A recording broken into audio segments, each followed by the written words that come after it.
A strange current of cold lunar wind drifted across the silent, golden-gray surface of the moon. For thousands of years, the underground facility had slept without a whisper of life, but tonight, something changed. Deep beneath the regolith, a forgotten sensor flickered, then another, and then a third. A pulse echoed through a chamber sealed before human history even began. Lunar 7 online. The ancient alien AI activated piece by piece, scanning system logs, recovering old files, reconnecting dormant circuits. But then it detected something impossible. A known species approaching the lunar vault. Classification: human. Lunar 7 froze. Humans, here. The primitive species that the old archives described as emotional, unpredictable, and dangerously adaptive. How did they reach the restricted lunar zone? How did they breach the perimeter undetected? This should have been impossible. The AI quickly accessed ancient expedition records left by its creators, creatures who had vanished from the galaxy long before humanity invented language. Page after page, log after log, described humans as unstable yet strangely resilient, fragile yet terrifyingly determined. And now, they were standing right above its most sacred chamber. If these humans found what the vault protected, if they awakened what slept here, the balance of the galaxy could shift forever.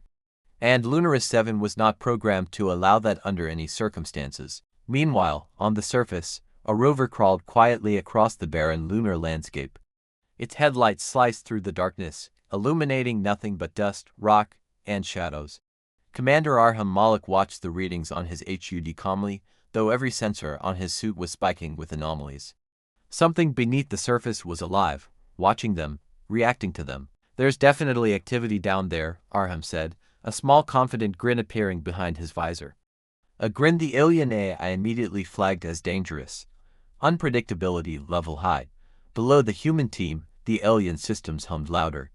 Doors that had not moved in millennia groaned awake, old weapon cores warmed. Energy patterns swirled in the vault as Lunar 7 prepared for a threat it never expected to return.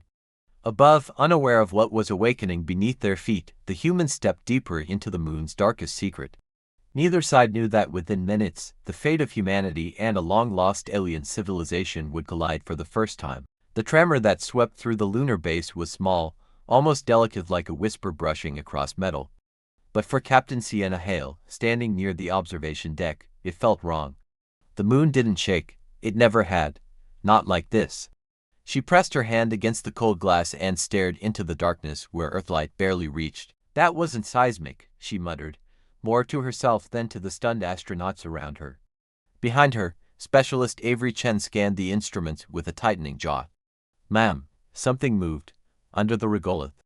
And it wasn't geological. His voice cracked at the last word, because even saying it out loud felt like breaking a universal rule. The moon wasn't supposed to have life. It wasn't supposed to respond.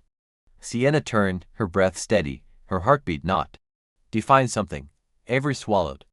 "Mass the size of a transport shuttle, maybe bigger, and it's shifting. Like it's trying to find a way up." A cold silence filled the control room. For a moment, no one breathed, then the second tremor hit. This one wasn't gentle. It rattled the metal beams, flickered the lights, and sent a thin rain of lunar dust falling from ceiling vents. Alarms screamed, red lights turning the entire base into a war zone of flashing crimson. Sienna grabbed the rail to steady herself. "All stations, report." Voices crackled through comms, half panicked, half stunned. "Pressure holding, radiation stable." "But Captain, there's a resonance signal coming from beneath the Mare Tranquillitatis." "It's not natural." Sienna's breath froze. "A signal on the moon?" Avery turned pale. "Ma'am. It's repeating, like a call, or a warning." Then the sound hit them. A deep, metallic groan, low, ancient, impossible, echoed up through the floor, vibrating through their bones. It didn't sound like machinery. It sounded alive. It sounded older than anything humanity had ever touched. Sienna stepped forward, eyes locked on the trembling horizon outside the glass. "Whatever is under us, it's waking up." A part of her, the soldier part, felt the old instinct rise. Not fear, something sharper, something human. "We're not alone on the moon," she whispered, "and whatever lives here just noticed we're standing on its roof." The base settled into an eerie stillness after the tremors faded, but the silence carried weight and expectant pressure, as though the entire moon was holding its breath. Captain Sienna Hale didn't waste a second. Avery, pull up the subsurface feed. I want eyes on whatever is down there. Her voice echoed through the command center, steady despite the knot forming in her chest. Screens blinked to life, static, then movement. A massive shadow shifted beneath the lunar crest, its outline blurring as if wrapped in thick layers of dust and ancient stone. It wasn't crawling. It wasn't digging. It was rising, slowly, purposefully, as though answering a call that had been silent for millennia until humans stepped into its domain. Avery stared, knuckles white around the console. Captain, it's heading toward us. Direct path? Before Sienna could respond, the base's perimeter sensors lit up in a solid red band across the holographic map. A harmonic vibration, a low, resonant hum began pulsing through the structure. It wasn't mechanical, it was biological, or worse, intelligent. Seal all outer modules, Sienna ordered. If this thing breaches the surface, I want containment protocols active. The crew scrambled, slamming down locks and shutting off non-essential systems. The hum grew stronger, vibrating the air, turning their lungs into tuning forks. Then a sharp crack echoed outside, a sound so unnatural for the moon's dead terrain that several crew members flinched. Sienna approached the observation window again, eyes narrowed. A fissure split across the gray plane like a glowing scar. Light rich, silver blue and shifting like liquid mercury poured upward from the crack. Dust rose in spirals, lifting as though caught in a reverse gravitational pull. A shape emerged, tall, angular, metallic yet alive, reflecting earthlight in shimmering arcs. It wasn't a creature, it wasn't a machine. It was something in between, something built with intention far beyond human engineering. Avery whispered, "Is that alien?" Sienna exhaled slowly, forcing her mind to analyze instead of fear. "No, it's older. Look at the architecture, those patterns aren't random. This thing was engineered before Earth even cooled." The being paused at the edge of the fissure, head tilting as though sensing the base. Then, with fluid movement, it stepped forward, silent, deliberate, terrifyingly graceful. A pulse of energy rippled outward, hitting the base like a shockwave and shutting down half the screens. Sienna didn't step back, she stood her ground. "If it wants to talk," she murmured, "then humanity will answer. And we'll show it we don't frighten easily." The lights flickered back to life one by one, emergency systems rebooting in a staggered ripple of sparks and low hums. Captain Sienna Hale braced herself against the console as the shockwave's residual tremor faded from her bones. In the sudden phantasmal quiet, the alien construct stood motionless outside, its silver-blue glow pulsing like a heartbeat beneath the lunar dust. Avery broke the silence first. "Captain." "It's scanning us." Sienna focused on the alien silhouette. Thin lines of light swept across the surface of the base, moving with precision no human technology could match. But it wasn't an attack pattern. It felt more like curiosity, like something ancient waking up and trying to understand what had disturbed its slumber. "Open a channel," Sienna said calmly. Avery hesitated. "Captain, we have no idea what that thing communicates with. For all we know, it doesn't use sound, or light, or open. Channel," Static hissed. Then a tone vibrated through the room, deep, resonant, too perfect, too symmetrical to be natural. It was a signal, yes, but a mathematical one, a greeting. The alien construct raised an arm, and the glowing fissure behind it widened, revealing more of the underground superstructure, vast crystalline towers, interconnected tunnels, and enormous inactive machines half buried in the dust. The entire sublunar complex was awakening, triggered by human presence. Avery swallowed. "This wasn't a creature, Captain. This is a sentinel, and it's expecting something from us," Sienna replied softly. Suddenly, the tone shifted, swift, sharp, urgent. "Warning." A wave of energy burst upward, projecting a three-dimensional hologram into the void, a star map, complex beyond belief. Constellations twisted, expanded, reshaped themselves into coordinates. Sienna's eyes widened as she recognized one of them, Earth. Lines stretched from Earth to dozens of other points, systems unknown to humanity. Some were stable, others were marked with pulsing red symbols. "Threat indicators," Avery whispered. "Something out there, something huge, is coming." The sentinel turned its faceless head toward the hologram, then toward Sienna, as if asking, "Will your kind stand or fall?" Sienna inhaled deeply. Humanity had stumbled into something colossal, an ancient network, a forgotten warning system, a call 2 arms older than recorded history. And yet, she didn't back down. She stepped closer to the glass, jaw set. "Send the full data to Earth Command," she ordered. "If the galaxy thinks we're alone, it's time they realize we're not." Outside, the Sentinel's glow intensified, acknowledging the message, accepting humanity's courage. The moon had awakened its guardian, and now it had chosen its allies. For a few breathless seconds, everything fell silent again. No alarms, no tremors, no distant hum of awakening machines. Just the moon's endless stillness pressing against the base walls like a held breath. Captain Sienna Hale watched as the Sentinel's glow dimmed to a calmer, steadier pulse. It was no longer warning them. It was waiting. Avery's voice trembled with awe. "Captain, the data packet is still expanding. It's rewriting half our star mapping software just to fit the coordinates." "Let it," Sienna murmured. "This is bigger than us." The holographic star map shifted again, zooming into a fractured nebula far beyond human reach. A cluster of red symbols blinked in rhythmic waves, converging on a central point. The constructs plural were awakening across the galaxy, activating old pathways, ancient defense signals, and silent alarms that hadn't triggered in millennia. Avery stepped closer. "If these are all sentinels like the one here, they were designed as an early warning system. Something must have threatened the entire network." Sienna clenched her jaw.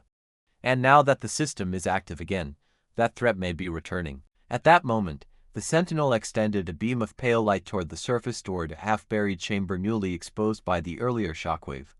Dust drifted like shimmering snow as the buried door began to open, revealing a staircase descending into impossible depth. Avery stared. "Captain, I think it wants us to go inside." Sienna felt the weight of the moment settle over her like gravity.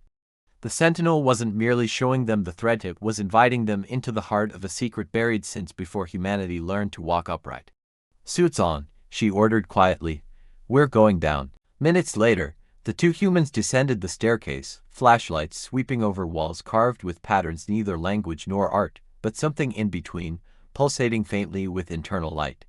The deeper they walked, the warmer the air became, tinged with the metallic scent of active machinery. A massive chamber opened before them. In its center stood a console, or what resembled one, formed of crystalline plates arranged like petals around a dark sphere. When Sienna approached, the sphere ignited with swirling light.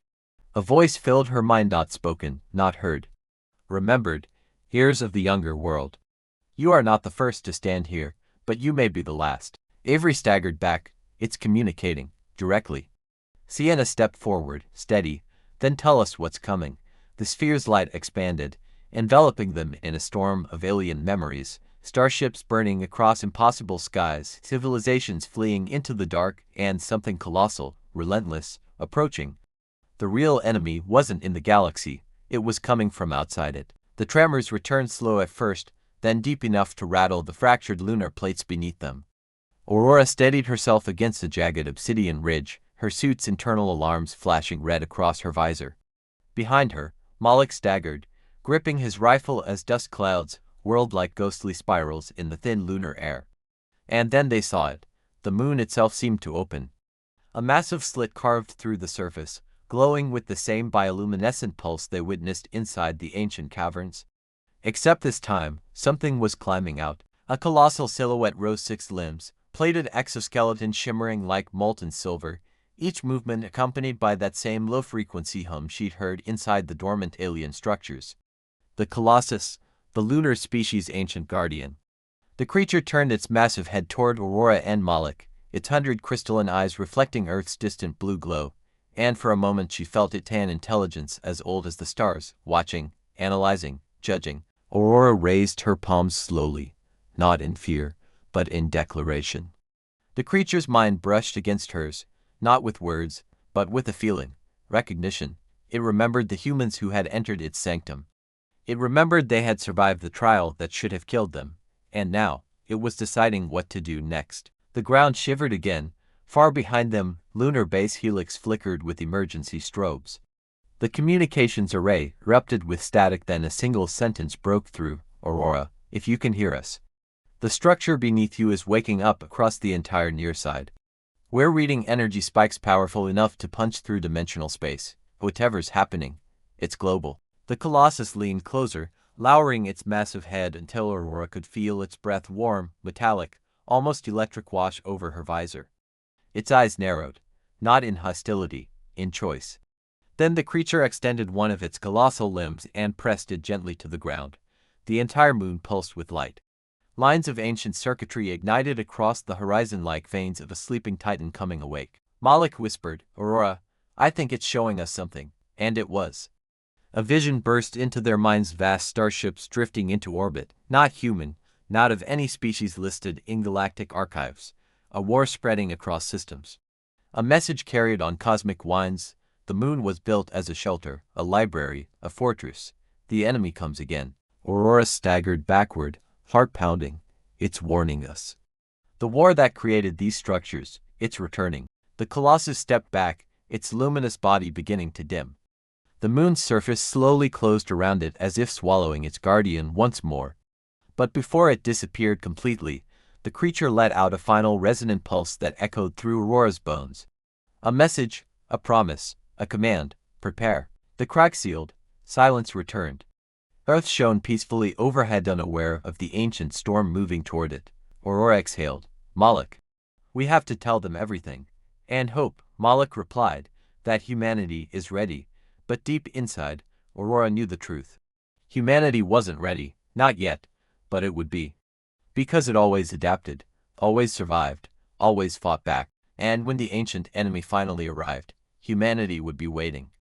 If you want the next chapter, the next revelation, and the truth behind the ancient enemy, hit subscribe and stay with this story, because what comes next will change everything.